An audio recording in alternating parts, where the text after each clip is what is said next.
What is it that we do here? It's the guns, it's the drugs, it's the violence, it's the prostitution, it's the degradation of society as we know it. Wrong, you worthless ingrate. This may be Baltimore, but this sure ain't The Wire, and you are not Jimmy McNulty. You really want to know who I am and what I do? You really seem interested. Whatever reason did you have to walk into my abode and take what is rightfully mine? You must want in, right? Is that it, Officer Beck? You want to join the bad team? You want to participate in the drugs, the guns, the violence? You want the excitement? You want to go out with a bang before they send you off to the big pig farm in the sky? That money was not yours to take. That money has a higher purpose and is a part of something much bigger than you or your colleagues could ever imagine or envision.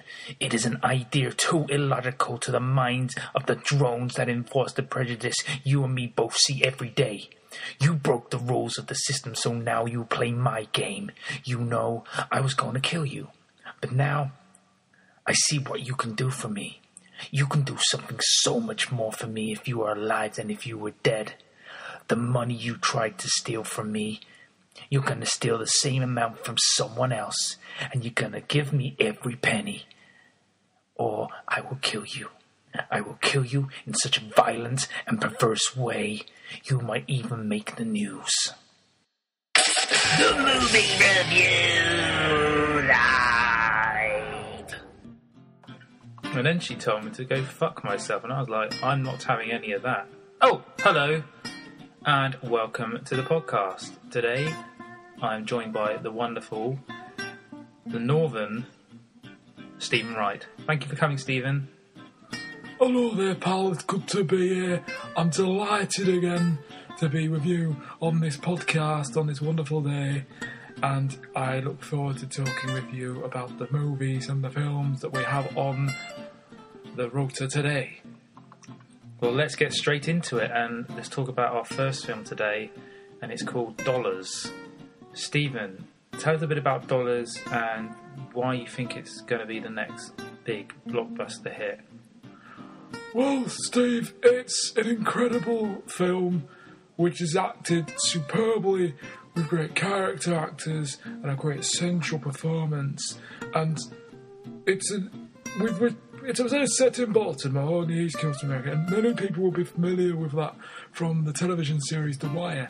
And The Wire has extreme realism.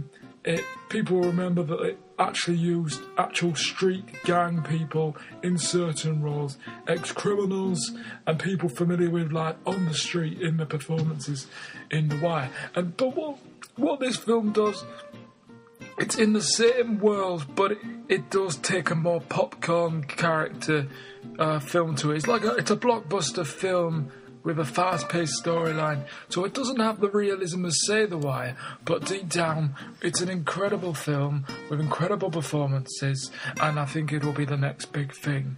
And it's just been shown at the Sundance Film Festival, where it got rave reviews, and it is written by a British writer called Michael Salinger, no relation to the famous J.D. Salinger, of course, but again, it's directed by mine and your favourite director at the moment, Tomatillo, the Mexican superstar, who just film after film, he's built up a canon of unbelievable quality at such a young age, and this is the best of them all. The direction is superb, it is slick, it is divine, and Steve, I could watch this film every day for the rest of my life. That is how highly I rate it, how strongly I feel about it, and how well I think it will do in this awards season upcoming.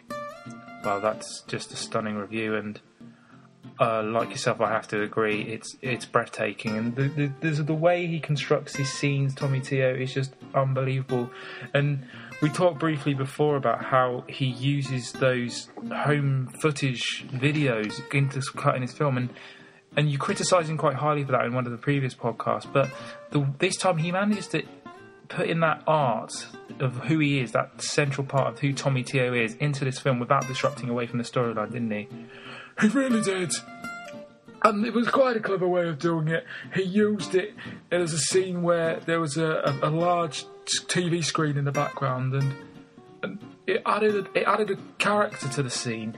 And unlike his previous occasions where he just cut in that 30-minute solid block of home video footage from his 6th birthday, where they got a clown and they got a bouncy castle and, you know, a whole bunch of other things going on there.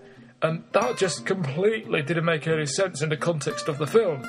But what he did here is he put it into the background. But what he does so well is he creates that scene, that atmosphere, and you've got the characters on screen, the actors. But what he does so well is he makes the scene itself another character, and he gives it life in the background, and he fills every aspect of the lens, of the screen, with just bits of information and details. Tommy Teo is details. His middle name must be Detail, because every single thing you'd expect to see in the film, you will see it. It will be there. It might not be in the forefront of the action, but it will be there in the background, and it is marvellous.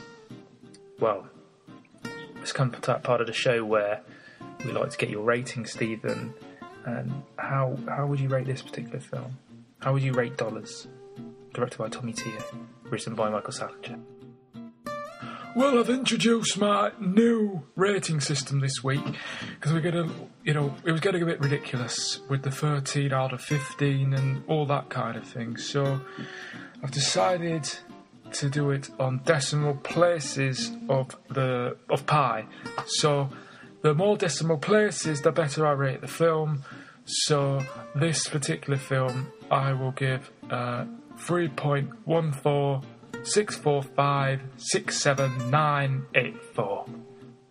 So that's good then. It's very good, Steve. It's a very good rating.